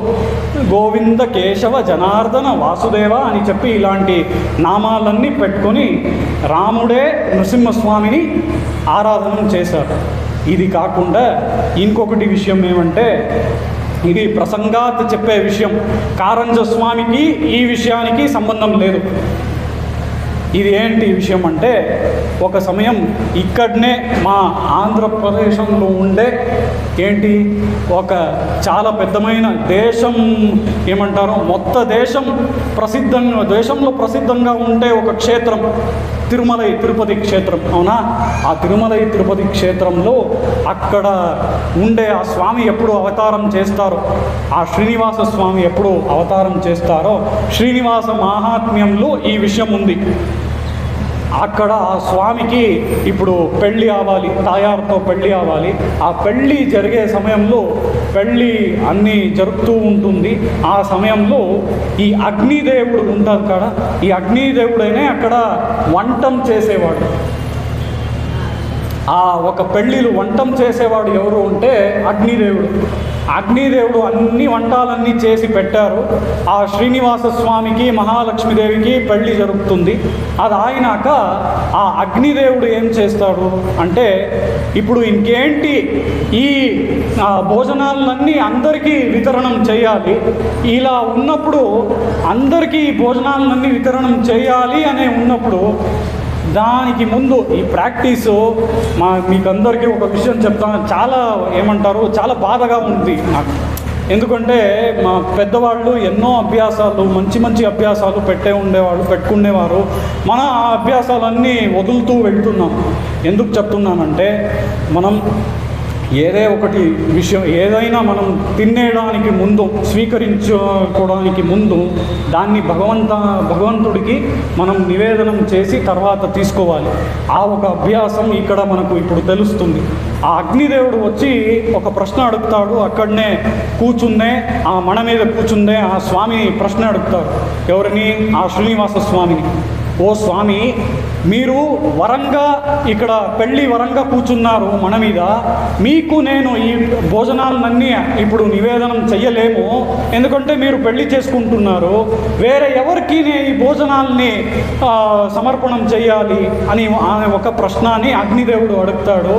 అప్పుడు ఆ శ్రీనివాస మహాత్మ్యంలో ఆ శ్రీనివాస స్వామి చెప్తారు, నువ్వు ఈ భోజనాలు అన్నీ నాకు కూడా స్వామి అయిన ఆ నృసింహస్వామికి, అహోబిల నృసింహస్వామికి ఈ భోజనాలన్నీ సమర్పణం చేసి నివేదనం చేసి తర్వాత అందరికీ వితరణం చేయొచ్చు అని చెప్తారు. దీనివల్ల మనకేం తెలుస్తుంది? విభవావతారంలో ఉండే శ్రీరాముడు శ్రీనివాసాన్ని ఆరాధనం చేశారు. అది కాకుండా మూర్తిగా ఉండే శ్రీనివాస స్వామి కూడా ఆయన పెళ్లి సమయంలో నరసింహస్వామిని ఆరాధన చేశారు. దీనివల్ల ఏమవుతుంది? మనము సామాన్యంగా శ్రీరంగంలో ఉండే ఆ రంగనాథ స్వామిని పెరియ పెరుమాళ్ అంటే పెద్ద పెరుమాళ్ అని పిలుస్తాం. ఇప్పుడు ఆ రంగనాథ స్వామిని ఎందుకు పెరియ పెరుమాళ్ అని పిలుస్తామంటే, రంగనాథ స్వామిని అయోధ్యలో ఉండి శ్రీరామం ఆరాధన చేశాడు కాబట్టి ఆయన పెరియ పెరుమాళ్ అని పిలుస్తాం. అయితే ఈ పెరుమాళ్ ఎవరు? నరసింహస్వామి. శ్రీరాముడు ఆరాధన చేశాడు, దాంతో ఈ శ్రీనివాస స్వామిని ఆరాధన చేశారు. దానికోసం ఈ నరసింహస్వామిని పెరియ పెరుమాళ్, పెద్ద పెరుమాళ్ అని పిలుస్తాం. ఇలాంటి ఒక విషయాన్ని మన పెద్దవాళ్ళు మనకి ఇక్కడ చూపిస్తున్నారు. అది కాకుండా ఈ కారంజ నృసింహస్వామి దగ్గర దుర్వాస మహర్షి, మీకు అందరికీ తెలుసు కదా, ఆ దుర్వాస మహర్షి నుంచి ఒకరికి శాపం వచ్చేస్తుంది. ఆయన పేరే గోబిల మహర్షి అని చెప్పి, ఆ గోబిల మహర్షి ఈ కారంజ మహర్షి సన్నిధికి వచ్చి అక్కడనే కూర్చొని ఎన్నో సహస్రాలు సంవత్సరాలు తపస్సు చేసి ఆ ఒక కారంజ స్వామిని సాక్షాత్కారం చేసుకొని ఆ శాప విముక్తంగా అవుతాడు అనే ఈ ఒక కథని కూడా మనం ఇక్కడ చూడవచ్చు. శాస్తా అనే తిరునామం ఈ పెరుమాడికి సరిగా పొందుతుంది విష్ణు సహస్రనామంలో ఉండే. అది కాకుండా ఇక్కడ ఇంకొకటి విషయం మీ అందరికీ ఇది ఖచ్చితంగా చెప్పాల్సిన విషయం. ఇవాళ సమయావకాశం లేకుండా అన్ని నృసింహస్వామి గురించి చెప్పకపోతే కూడా పనిలేదు. అయితే ఈ విషయం ఖచ్చితంగా చెప్పాలి. అలాంటి విషయం ఇది. ఇప్పుడు మీరందరూ ఒక విషయం గమనించారా? ఏమంటే ఈ హిరణ్యకశిపుడు ఉన్నాడు కదా, ఈ హిరణ్యకశిపుడు అయినా ఈ రావణ అయినా ఎవరైనా తీసుకోండి, వీళ్ళు వరం తీసుకున్నారు కదా, వరం తీసుకున్నారు ఒక సమయంలో. ఎవరిని ప్లీజ్ చేసి వరం తీసుకున్నారు? ఎవరిని ప్రసన్నంగా చేసి వరం తీసుకున్నారు? బ్రహ్మాన్ని, అవునా? చతుర్ముఖ బ్రహ్మాన్ని. ఆ చతుర్ముఖ బ్రహ్మాన్ని ప్రసన్నంగా చేసి వీళ్ళు వరం తీసుకున్నారు, అవునా? వీళ్ళు క్యారెక్టర్లు మంచివాళ్ళు లేకుండే, అది నేను కూడా ఒప్పుకుంటా. అయితే ఆ బ్రహ్మాన్ని, చతుర్ముఖ బ్రహ్మాన్ని ప్రసన్నంగా చెయ్యాలి అంటే అది సులభ మాట అది కాదు కదా. ఆ బ్రహ్మాన్ని సాక్షాత్కారం చేసుకునేది అంత సులభ మాట కాదు. ఆ బ్రహ్మాన్ని సాక్షాత్కారం చేసుకోవాలి అంటే వాళ్ళ దగ్గర ఏముండాలి? తపశ్శక్తి ఉండాలి. ఆ తపశ్శక్తి మనకి ఎలా దొరుకుతుంది అంటే, ఆ తపశ్శక్తి మనకి మా పెద్దవాళ్ళు మనకి అని ఏంటి ధర్మాలు చెప్పారు. ఉదాహరణంగా ఇప్పుడు ఇక్కడ ఎవరైనా ఉపవీతం అంటే ఈ యొక్క జనివారం, ఈ జనివారాన్ని ఎవరన్నారు వేసుకున్నారంటే వాళ్ళు 3 వేళ్ళు సంధ్యావందనం చెయ్యాలి అనే ఒక నియమం ఉంది. దానికోసమే మా స్వామి ఏపీఎన్ స్వామి గారు 5:30కి ఉపన్యాసం పెడతామని చెప్పారు ఆర్గనైజర్ వారు. అందుకోసమే 5:30 వద్దు, ఎందుకంటే అది సంధ్యాకాలం, దానికి తర్వాత సంధ్యావందనం చేసి 6 గంటలకి పెట్టుకుందామని మా స్వామి వారు చెప్పాం. అలాగే నేను కూడా చెప్పాను. ఆ విషయం వదిలేయండి. ఇప్పుడు ఆ సంధ్యావందనం చేసేది ఆ ఉపవీతం, ఆ జనివార పెట్టుకున్న వాడి అందరికీ ఇది ముఖ్యం. ఇది నేను ఒక ఉదాహరణ చెప్తున్నాను. అంటే అందరికీ వాళ్ళ ధర్మం ఉంది. వాళ్ళ ధర్మాన్ని అందరూ ఫాలో చేస్తున్నారా అని ఈరోజు చూస్తే చాలా తక్కువ. ఇప్పుడు మీరు భక్తితో ఇక్కడ గుడిలో ఎన్నో కైంకర్యాలని అవన్నీ చేయొచ్చు. అది ఒకవైపు సరినే, దాన్ని నేను తప్పు అని చెప్పట్లేదు. అయితే అది కాకుండా ఒక ముఖ్యమైన విషయం మా జీవితంలో మనం పాలించాల్సింది ఏమంటే, మనం వచ్చి ఈ ధర్మాలన్నీ మనకి ఏ ధర్మాలు చెప్పుంటో, ఇప్పుడు ఉదాహరణ నేను చెప్పాను కదా, సంధ్యావందనం చేసేవాళ్ళు 3 వేళ సంధ్యావందనం చెయ్యాలి రోజు.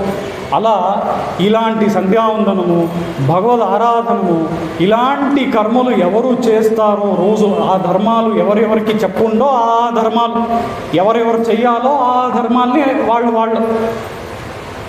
ఆ ధర్మాల్ని ఎవరెవరు చేస్తారో వాళ్ళకేనే ఈ తపశ్శక్తి పెరుగుతుంది. అయితే ఈ హిరణ్యకశిపు అయినా రావణ అయినా వీళ్ళు ఆ బ్రహ్మాన్ని ప్రసన్నం చేశారు అంటే వాళ్ళు సంధ్యావందనం చెయ్యకుండా ఇది చెయ్యొచ్చా?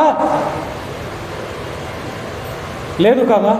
వాళ్ళు సంధ్యావందనం చేస్తేనే, అది కూడా రోజు 3 వేళ చేస్తేనే దానివల్ల వాళ్ళకి ఈ తపశ్శక్తి దొరుకుతుంది. అలా ఇలాంటి ఒక తపశ్శక్తిని వాళ్ళు తీసుకొని దానికి తర్వాతనే కూర్చొని తపస్సు చేసి ఆ చతుర్ముఖ బ్రహ్మాన్ని వాళ్ళు దర్శనం చేసుకున్నారు.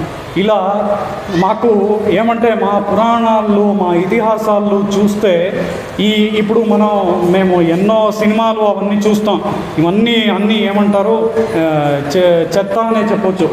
క్షమించండి ఏమైనా నేను తప్పుగా చెప్పుంటే. ఎందుకంటే ఈ సినిమాల్లో చూస్తే ఒక్కరు ఇంకొకరిని కొడతారు కొడుతున్నేదే దీన్నే చూస్తున్నాం. అవునా? ఎందుకు చెప్తానంటే ఎవడో ఒక హీరో చాలా పవర్ఫుల్గా ఉన్నాడంటే వాళ్ళందరినీ కొట్టేస్తాడు, దీన్నే చూస్తాం కదా. అయితే మన ఇతిహాస పురాణం ఎప్పుడు మనం చదువుతామో అప్పుడు మనకి తెలుస్తుంది ఈ ఫిజికల్ పవర్, ఈ శక్తి ఏముంది, ఫిజికల్గా దైహిక శక్తి ఏముంది, దీనికన్నా ఎక్కువ విలువైనది, దీనికన్నా ఎక్కువ శక్తి ఉండేది ఏది అంటే అదే తపశ్శక్తి. అలాంటి ఒక తపశ్శక్తిని మనం సంపాదించుకోవాలి అంటే ఈ ధర్మాలన్నీ మనం చేయాలి కరెక్ట్గా. చేస్తే దీన్ని ఫాలో చేస్తేనే మనకి తపశ్శక్తి పొరుతుంది. ఈ తపశ్శక్తితో ఏమేమైంది అని చూస్తే ఉదాహరణ చెప్తాను. మీరందరూ దీంట్లో లాజిక్ లేదే అని ఆలోచించవచ్చు. అదేమంటే ఎప్పుడు నువ్వు నాకు దారి అని చెప్పారు ఎవరు? అగస్త్యముని. అవునా? అప్పుడు ఏమైంది? ఆ వింధ్య పర్వత దారి ఇచ్చేసింది. దీంట్లో లాజిక్కే లేదే స్వామి, మీరు ఏం చెప్తున్నారు అని మీరు ఆలోచించవచ్చు. అయితే ఇక్కడ ఈ విషయం ఏమంటే ఆయనకి ఉండే తపశ్శక్తి ముందు లాజిక్ కూడా తలబాక్తుందంట. లాజిక్ కూడా అక్కడ వర్క్ అవ్వదు. ఆ వింధ్య పర్వతం, వింధ్య కొండ అక్కడ దారి ఇచ్చింది అంటే ఆ తపశ్శక్తికి అంత శక్తి ఉంది అనే దాన్ని మనం తెలుసుకోవాలి. ఇలా యన్నామ స్మరణాద్భీతా భూతవేతాళ రాక్షసాహ అని చెప్పి ఈ కారంజ నరసింహస్వామికి ఈ శ్లోకాన్ని, ఈ మంత్రరాజ స్తోత్రంలో వచ్చే ఈ శ్లోకాన్ని మనం చూస్తున్నాం. దానికి తర్వాత భార్గవ నరసింహస్వామి. ఈ భార్గవ నరసింహస్వామిలో ఒక ముఖ్యమైన విషయం, ఆ ప్రభ ఉంటుంది కదా, నరసింహస్వామి మీద ప్రభ ఉంటుంది. ఆ ప్రభలో దశావతారాలు ఉన్నాయి. ఈ దశావతారాల్లో ఇంపార్టెన్స్ ఏమంటే మీకు ఏమేమో ఎవరెవరో ఇవాళ ఎన్నో మంది జ్యోతిషాలు ఉన్నారు కదా. యూట్యూబ్ తీస్తే అందరూ జ్యోతిషాలే, అందరూ ఒక్కొక్కటి పరిహారాలు చెప్పేవాళ్లే. ఆ జ్యోతిషాలు ఏదేదో పరిహారాలు చెప్తారు, వాళ్ళ మీద నేను దోషంగా చెప్పట్లేదు. అయితే ఇక్కడ మన శాస్త్రాలు చెప్పే ఒక విషయం ఏమంటే ఆ ప్రభలు దశావతారం ఉంది. ఆ దశావతారాన్ని మనం వెళ్ళి ఆ నమస్కారం చేసి మనకి ఏం ప్రార్థన ఉందో ఆ ప్రార్థన చేస్తే మనకి ఏదైనా గ్రహ దోషాలు ఉంటే ఆ గ్రహ దోషాలన్నీ నివారణం అవుతుంది అనే ఈ విషయాన్ని ఇక్కడ ఈ పురాణంతో మనకి చూపిస్తున్నారు. ఈ ఒక నరసింహస్వామికి, భార్గవ నరసింహస్వామికి ఉండే పేరు విష్ణు సహస్రనామంలో సంధాత అనే పేరు. ఈ సంధాత అనే పేరు దేన్ని చూపిస్తుంది అంటే భక్తులందరినీ స్వయం దగ్గరకి పిలుచుకొని అక్కడనే ఉంచుకుంటాడు అని చెప్పి సంధాత అని వీళ్ళ పేరు. ఇది నరసింహ మంత్రరాజ స్తోత్రంలో చూస్తే నరవత్సింహవచ్చైవ రూపం యస్య మహాత్మనః మహాసటం మహాదంశ్రం నృసింహం నమామ్యహం అనే శ్లోకం ఈ ఒక నరసింహస్వామికి. ఎవ్வும் వెవ్వేల్ పొన్పేరోన్ ఏదలన్ నిన్నురైవవ్వి అనే ఈ పాసురం ఈ నరసింహస్వామికి. అలాగే యోగానంద నరసింహస్వామి గురించి మనం చూస్తే ఆ యోగానంద నరసింహస్వామి ఆయనకి ఏది విష్ణు సహస్రనామంలో పేరు అంటే అమృత్యు సర్వదృక్ సింహ అనే దాంట్లో అమృత్యు అనే తిరునామం ఈ యోగానంద నరసింహస్వామికి. సర్వదృక్ అంటే ఏమర్థం, అమృత్యు అంటే ఏమర్థం అంటే మృత్యుకు కూడా మృత్యుగా ఉండే స్వామి అని అర్థం. మృత్యుకి అనే అంటే ఎవరు అంటే మృత్యుకి అంటే ఆ యముడు. అవునా? ఆ యముడికి కూడా వీడు మృత్యుగా ఉన్నాడు అని చెప్పి ఇక్కడ అమృత్యు అనేది చూపిస్తున్నారు. అయితే ఈ అమృత్యు అనేది ఈయనకి అక్కడ పేరైతే అది కాకుండా ఇక్కడ సర్వదృక్ అని కూడా ఈయనకి ఈ పేరు మూలకం చెప్తున్నారు. సర్వదృక్ అంటే ఏంటి అంటే అన్ని విషయాల్ని తెలుసుకునేవాళ్ళు. దేనివల్ల అన్ని చోట్ల అన్ని సమయంలో ఉండాడు కాబట్టి అన్ని విషయం ఆయనకి తెలుసు అనే ఈ విషయాన్ని ఇక్కడ చెప్తున్నారు. సర్వేంద్రియైరపి వినా సర్వం సర్వత్ర సర్వదా అనే మంత్రరాజ పద స్తోత్రం ఈ ఒక నరసింహస్వామికి. అలాగే ఈ యోగానంద నరసింహస్వామి ఎలా ఉన్నాడు అంటే ఒక యోగ పోస్చర్లు ఉన్నారు. యోగా అంటే ఇవాళ మనం యోగాసనాలు చేస్తాం కదా, ఆ యోగం కాదు. ఈ యోగం అనేది వేరే, శాస్త్రాలు చెప్పే యోగం వేరే. ఈ యోగం అనే జ్ఞానం మన సంప్రదాయంలో ఇవాళ లేదు. ఎందుకంటే ఈ యోగం అనే జ్ఞానం చివరిలో నాథముని అనే ఒక ఆచార్యుల దగ్గర ఉండేది. దానికి తర్వాత ఆ సంప్రదాయంలో ఈ జ్ఞానం ముందుకి రాలేదు, ఏదో కారణాల వల్ల రాలేదు. అలా ఈ యోగ ముద్రలు, యోగ పోస్చర్తో అక్కడ ప్రహ్లాదానికి కోసం ఇక్కడ నరసింహస్వామి మనకి దర్శనాన్ని ఇస్తున్నాడు. స్వస్థానేషు మరుద్గణాన్ నియమయన్ స్వాధీన సర్వేంద్రియ పర్యంక స్థిరధారణ ప్రకటిత ప్రత్యున్ముఖావస్థితి ప్రాయేణ ప్రణిపేదుషాం యోగం నిజం శిక్షయన్. నిజమైన యోగం అంటే ఏది? అది ఇదేనే. ఈయన వల్లనే మనం ఆ యోగాన్ని ఏమంటారు చదవాలి, తెలుసుకోవాలి అని చెప్పి మన కోసం, ప్రహ్లాదాని కోసం ఈ రోజు వరకు ఆ అహోబిల క్షేత్రంలో అలాగే ఆ యోగానంద స్వామి కూర్చొని మన అందరికీ దర్శనం ఇస్తున్నారు. ఇలా ఆ యోగానంద స్వామి ఉంటే ఈ యోగానంద స్వామి దగ్గర ఎందుకు వెళ్ళాలి సామాన్యంగా అంటే, బ్రహ్మ వచ్చి ఈ యోగానంద స్వామి దగ్గర తపస్సు చేశాడు. అప్పుడు బ్రహ్మ చాలా మనం ఈరోజు చెప్తాం కదా, నేను డిప్రెషన్లో ఉన్నా అని. అందరూ చిన్నవాళ్ళు చెప్తారు, చిన్న చిన్న విషయాలు కానీ డిప్రెషన్లో ఉంటారు, అవునా? చిన్నవాళ్ళందరూ అలా ఏదో ఒక మనస్సులు ఉండే ఆ డిప్రెషన్, ఆ మన కలహం, అలాంటి కలహాలు, అలాంటి మనస్సు డిప్రెషన్లు ఏమైనా ఉంటే ఆ నరసింహస్వామి దగ్గర వెళ్ళి ఆ నరసింహస్వామిని ప్రార్థన చేసుకుంటే ఆ మనస్సు కలహాలన్నీ నివారణమవుతుంది అని చూపిస్తున్నారు ఛత్రవట నరసింహస్వామి. ఈ ఛత్రవట నరసింహస్వామిని మనం చూస్తే సుత్రామాది విరాశ్రితం అని చెప్పి ఇక్కడ చెప్తున్నారు. సుత్రామాది అని చెప్తే సుత్రామ అనే ఒక దేవతా విశేషము, ఆ దేవతా విశేషంతో వేరే ఎన్నో దేవతలు ఇక్కడ వచ్చి ప్రార్థన చేశారు అని చూపిస్తున్నారు. సిద్ధ గంధర్వ యక్షాలు కింపురుష దేవతలు అందరికీ ఇక్కడ ఆ ఛత్రవట స్వామి అనుగ్రహం చేస్తున్నారు. అది కాకుండా మనం ఈ ఛత్రవట స్వామిని దర్శిస్తే ఈ ఒక విషయాన్ని నేను నిన్నటి నుంచి చెప్పలేదు. అదేమంటే మీరు భాగవతంలో కూడా చూస్తే ఈ కృష్ణ అవతారానికి అక్కడ శుకబ్రహ్మం వాడే పదం ఏంటి అంటే అద్భుత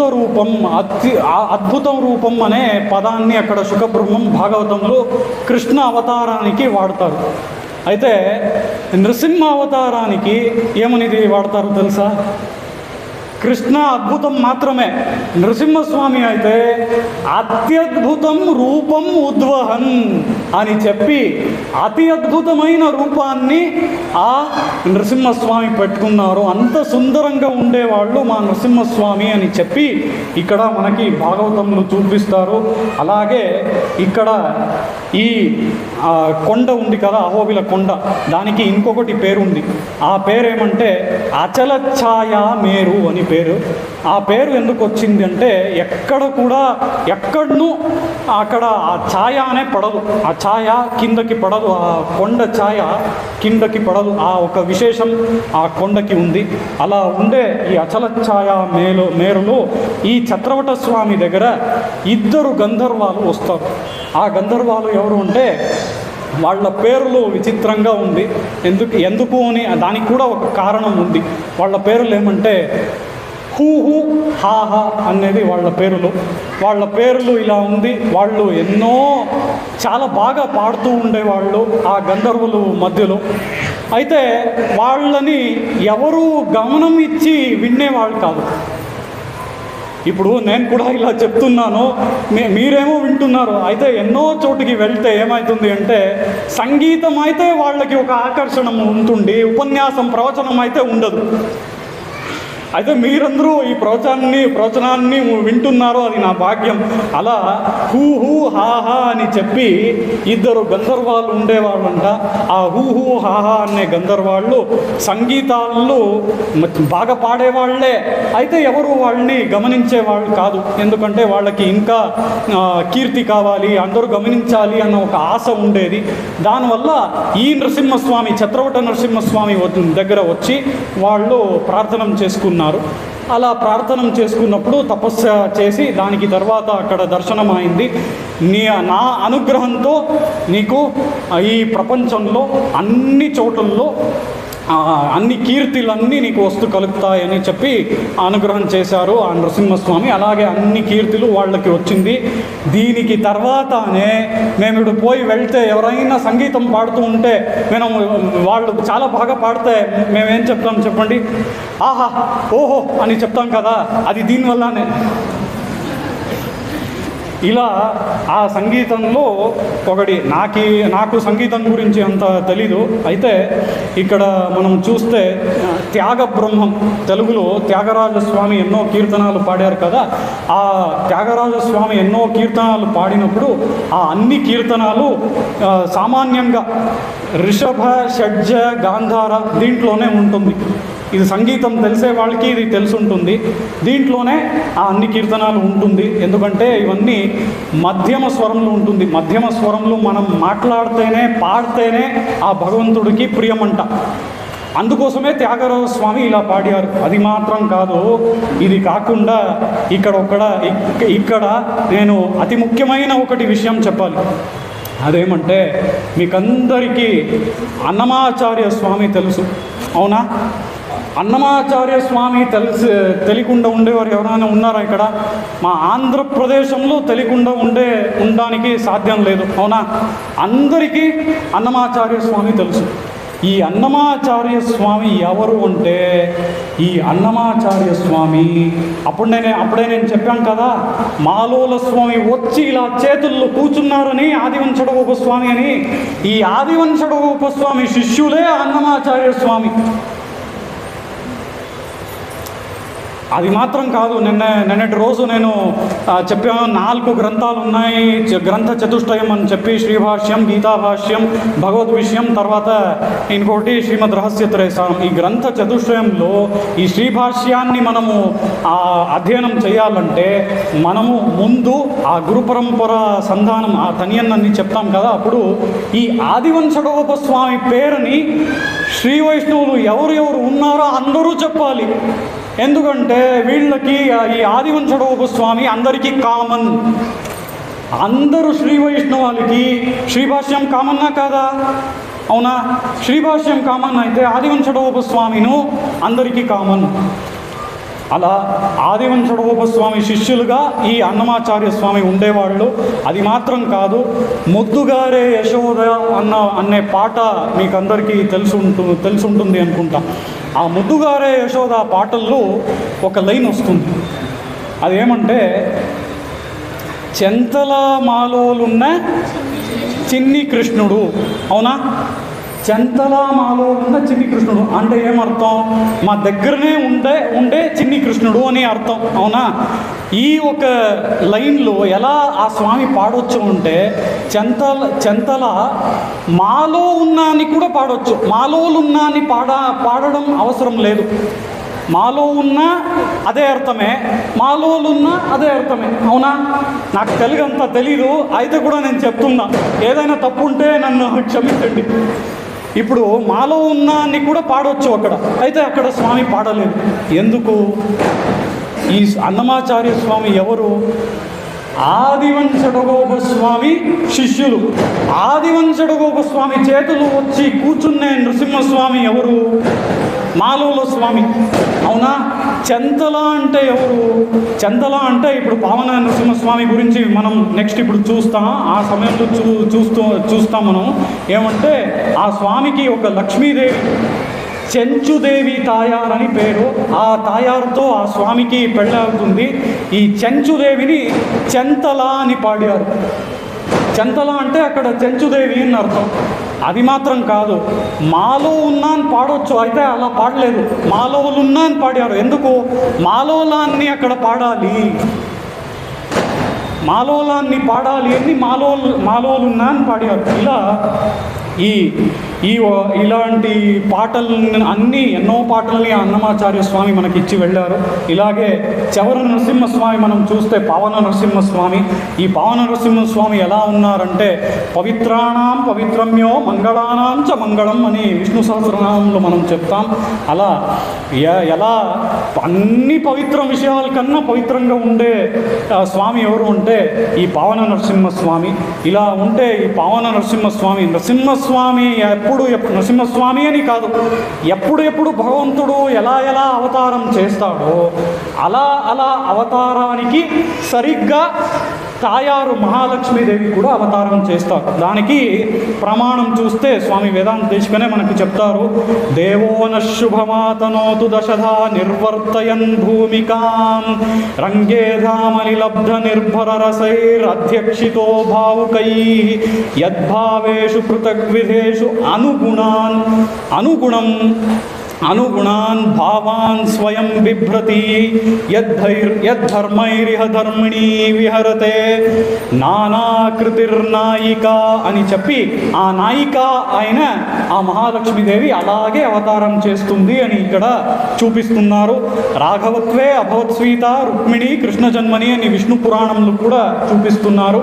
అలా చెంచు కులంలో ఆ ట్రైబల్ కులం అని ఇప్పుడే చెప్పాను కదా, ఆ ట్రైబల్ కులంలో చెంచుదేవి తాయారని ఆ తాయారు అవతారం అవుతుంది. ఆ తాయారికి ఈ లక్ష్మీ నరసింహస్వామితో పెళ్ళి జరుగుతుంది. ఆ పెళ్ళి జరిగే ముందు ఏమవుతుంది అంటే ఈ చెంచుదేవి తాయార్ ఒక గుహంలో కూర్చొని తపస్సు చేస్తారు, కఠిన తపస్సు చేస్తారు. ఆ తపస్సు చేసినప్పుడు ఏమంటే ఆ తాయారు సఖిలు అందరూ వచ్చి ఈ పూల మెత్త చేసి ఆ పూల మెత్త మీద ఆ తాయారు కూర్చొని అలా తపస్సు చేస్తారు. ఎందుకు తపస్సు చేస్తారు? ఆ ఒక నరసింహస్వామిని నేను పెళ్ళి అవ్వాలి అని తపస్సు చేస్తారు. అవునా ఎందుకు రెండుసారి అవునా అంటున్నాను అంటే మీరందరూ గమనించాల్సిన ఒక విషయం. నేను ఒక విషయం విన్నాను ఇక్కడ. ధనుర్మాసంలో మీరందరూ చాలా బాగా వ్రతాలన్నీ ఇక్కడ చేస్తున్నారు అని విన్నాను.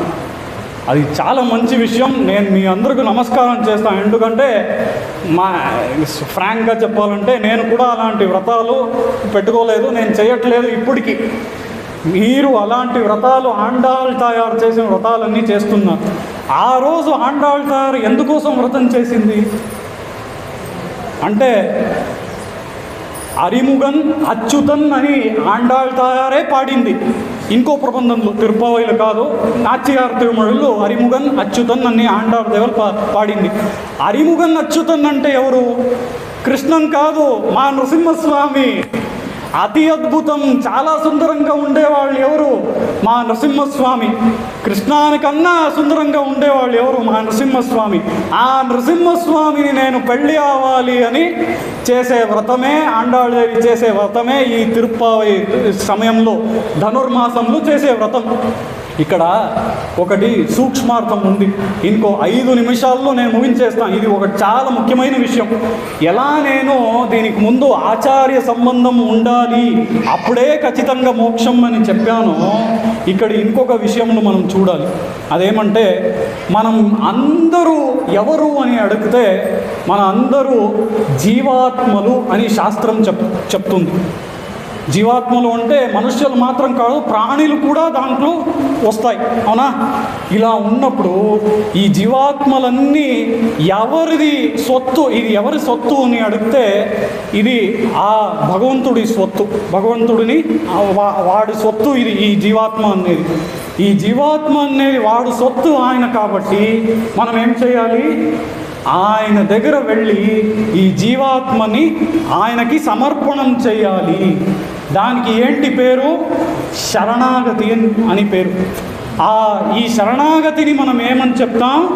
ఈ జీవాత్మ అన్నీ ఎలా అంటే మన శాస్త్రంలో చెప్తారు పెద్దవాళ్ళు, ఇది స్త్రీలాగా, నేను ఇప్పుడు ఒక పురుషలాగా పురుష రూపంలో ఇక్కడ కూర్చోచ్చు. అయితే నిజంగా జీవాత్మని చూస్తే నువ్వు పురుషనా అని అడిగితే నేను పురుషం కాదు. ఎందుకంటే ఈ యొక్క ప్రపంచంలో ఒకటే పురుషుని ఎవడు అంటే అది పరమ పురుషుడు ఆ నరసింహస్వామినే. అలా ఉన్నప్పుడు ఈ జీవాత్మ ఎవరు అంటే స్త్రీనే, అన్నీ స్త్రీలే, అన్ని జీవాత్మలు స్త్రీలే.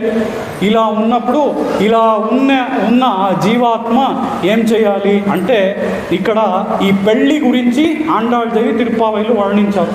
మన పెద్దవాళ్ళు చెప్తారు, ఈ పెళ్ళి ఏదంటే ఈ జీవాత్మ వెళ్ళి ఎప్పుడు మనం ఆ భగవంతుడికి సమర్పణం చేస్తాం కాదా, శరణాగతి చేస్తాం కాదా, ఆ శరణాగతినే ఈ భగవంతుడితో జరిగే ఒక పెళ్ళి. దాన్నే ఇక్కడ ఆండాళ్ దేవి పాడింది అని చెప్పి మా ఆచార్యులు చూపిస్తారు. ఆ ప్రకారం మనం చూస్తే మనకి మళ్ళీ నేను చెప్తున్నా, ఎన్నోసారి చెప్పాను ఇప్పుడు వరకు స్వామి వేదాంత దేశికన్ పేరుని. ఇప్పుడు కూడా మనకి ప్రమాణం అంటే అది మా స్వామి వేదాంత దేశికులే. ఎందుకంటే స్వామి వేదాంత దేశికులు ఒక గ్రంథంలో చెప్తారు, ప్రపన్నాద్ అన్యేషాం నదిశతి ముకుంద నిజపదం అని చెప్పి. దానికి అర్థం ఏమంటే ఈ శరణాగతి అనే విషయం ఇప్పుడు చెప్పాను కదా, ఈ విషయం ఈ శరణాగతి అనే విషయాన్ని మనము వెళ్ళి చేస్తే ఆ భగవంతుడు దగ్గర అప్పుడే మనకి మోక్షం, వేరే ఉపాయం మనకి లేదు. ఆచార్య సంబంధం ముందు ఉండాలి. ఆ ఆచార్య సంబంధం తీసుకున్నాక ఈ శరణాగతి ఖచ్చితంగా చేయాలి. ఈ శరణాగతి చేస్తేనే మనకి మోక్షం అని చెప్పి ఎలా ఈ చెంచుదేవి తాయారు లక్ష్మీ నృసింహస్వామి అక్కడ పెళ్లి చేసుకున్నారు అనే విషయాన్ని కూడా ఇక్కడ చూపిస్తున్నారు. దాంతో అజహ అని చెప్తే ఈ లక్ష్మీ నృసింహస్వామి వేరే స్వామిల్లా అంటే రామకృష్ణుల్లా అవతారం చేయలేదు. అందుకే వేరేలాగా అంటే వేరే రకంగా ఈ స్వామి అవతారం చేశారు కాబట్టి ఈయనకి స్తంభం నుంచి వచ్చారు కాబట్టి ఈయనకి అజహ అని పేరు. అది కాకుండా మునైత్త శీట్రం వింషుడపోయ్ మూలగం పిరవం అనే ఈ పాసురం ఈ ఒక పవన నరసింహస్వామికి. అది కాకుండా ఈ పవన నరసింహస్వామికి నేను అప్పుడే చెప్పినట్టు ఈ మన ధర్మాలు వాళ్ళకి ఉండే ధర్మాలు ఎప్పుడు మనం ఫాలో చేస్తామో అప్పుడే ఈ స్వామి కూడా మా దగ్గర ఉంటారు, భక్తుల్ని దగ్గర పెట్టుకుంటారు. ఈ ధర్మాల్ని మనం ఫాలో చేయకుండా నేను భక్తులతో వచ్చి ఇక్కడ దీపాల్ని వెలుగుస్తాను జ్వలిస్తాను అని చెప్తే అది చాలదు. మన ధర్మాల్ని మనం ఫాలో చేయాలి. మనకి మోక్షం కావాలంటే గురువుని ఆశ్రయించాలి. మన మోక్షం కావాలంటే గురువుని ఆశ్రయించాక మనం శరణాగతి చెయ్యాలి. ఇదే ఈ ఉపన్యాసం సారము. ఈ 2 రోజుల్లో మనం ఈ నవనరసింహస్వామి గురించి ఈ సమయావకాశం ఎంత దొరికిందో ఆ సమయావకాశంలో ఎంత సాధ్యమవుతుందో ఎంత కుదురుతుందో అంత చూసినాం. మీ అందరూ 2 రోజుల్లో ఇప్పటి వరకు నేను నిజంగా చెప్తాను, ఇంత శ్రద్ధతో ఇన్ని మంది ఇప్పటి వరకు వేరే వేరే చోటుల్లో నేను ప్రవచనం చేశాను, ఇలా చూసినట్టు ఎక్కడ చూడలేదు. ఇన్ని శ్రద్ధలతో ఇన్ని మంది వచ్చి ఇన్ని సహనతో 1.5 గంటల కన్నా ఎక్కువ కాలం మీరన్నీ ఇక్కడ వచ్చి కూర్చున్నారంటే ఇది నా భాగ్యమనే నేను భావిస్తాను. ఇలా మీరందరూ వచ్చి ఇక్కడ వినేవారు ఎవరైనా ఉన్నారే అని నాకు అనిపిస్తుంది. అది ఇంత శ్రద్ధగా వినేవారు ఉన్నారే అని అనిపిస్తుంది. అది కాకుండా ఇప్పుడు ఉండే ఈ అర్చక స్వామి వాళ్ళు ఈ ఆర్గనైజర్స్ అన్నీ ఒక మాట చెప్పారంటే మా గురుగారు ఏపీఎన్ స్వామి వారు ఎప్పుడు ఒక మాట చెప్పారో, ఎందుకు ఆవదు అని చెప్పదు అని ఒక్క నెగటివిటీ కాదు, అన్ని పాజిటివిటీనే. మా సనాతన ధర్మంలో పాజిటివిటీనే. దాన్ని తెలుసుకోండి ముందు. మా సనాతన ధర్మంలో నెగటివిటీ లేదు. అలా పాజిటివిటీతో ఒక్కటిసారి మా ఏపీఎన్ స్వామి చెప్పిన వెంటనే ఓకే చేసేద్దామని చెప్పారు. వెంటనే ఉపన్యాసం చేసేద్దామని చెప్పి నాలాంటి ఒక చిన్నవాడిని కూడా ఇక్కడ పిలిచి ఇక్కడ కూర్చోబెట్టి చెప్పినట్టు చేశారు. కాబట్టి వీళ్ళకు కూడా నా అనంత ధన్యవాదాలు, ప్రణామాలు. అది కాకుండా చాలా మంచిగా 2 రోజుల్లో మా పెద్ద అర్చక స్వామి వాళ్ళు మనకు ఇక్కడ దర్శనం చేపించారు. అది కూడా ఖచ్చితంగా చెప్పాల్సిన విషయం. వాళ్ళకి కూడా నేను అనంత ధన్యవాదాలు, ప్రణామాలు చెప్తున్నాను. ఇలా ఒక సందర్భం మళ్ళీ ఎప్పుడు నాకు దొరుకుతుందో ఇలాంటి ఏమంటారు ఒక జనాల మధ్య మాట్లాడడానికి అని అనిపిస్తుంది. అది కాకుండా ఇది చెప్తూ ఉంటూ తిరుప్పావై గురించి చెప్పాం కదా, తిరుప్పావై అంత శ్రద్ధ భక్తులతో ఇక్కడ చేస్తారని చెప్పారు మీరు. 30 రోజులు, ఆ 30 రోజులు తిరుప్పావై ధనుర్మాసం సమయంలో నన్ను పిలించాలి అని ప్రార్థించుకుంటాను. నన్ను పిలుచుకపోతే కూడా పడలేదు. ఇది ఒక మాట, ఏమంటారు ఉపచారం కోసం మాట చెప్పాను అంతే. అందరూ ఏదైనా దోష లోపాలు ఉంటే నన్ను క్షమించాలి. నా భాష అంత అర్థం కాకపోవచ్చు మీ అందరికీ, దానికి కూడా క్షమ ఉండాలి అని ప్రార్థిస్తాను. దాంతో నన్ను ప్రోత్సహించాలి, సపోర్ట్ చేయాలి, ఆశీర్వాదం చేయాలి అని మీ అందరినీ కోరుకుంటున్నాను. కవితార్కిక సింహాయ కళ్యాణ గుణశాలినే శ్రీమతే వెంకటేశాయ వేదాంత గురవే నమః. వాదిద్విప శిరోభంగ పంచానన పరాక్రమః శ్రీమాన్ వెంకటనాథార్య చిరం విజేతాం భువి. శ్రీమతే శ్రీ లక్ష్మీ నృసింహ దివ్య పాదుకా సేవక శ్రీమంఛడోప శ్రీ నారాయణ యతీంద్ర మహాదేశికాయ నమః. శ్రీమతే శ్రీమంఛడోప శ్రీ రంగనాథ యతీంద్ర మహాదేశికాయ నమః. శ్రీమతే వాత్స్య శ్రీ కృష్ణమార్య మహాదేశికాయ నమః. అస్మద్గురుభ్యో నమః.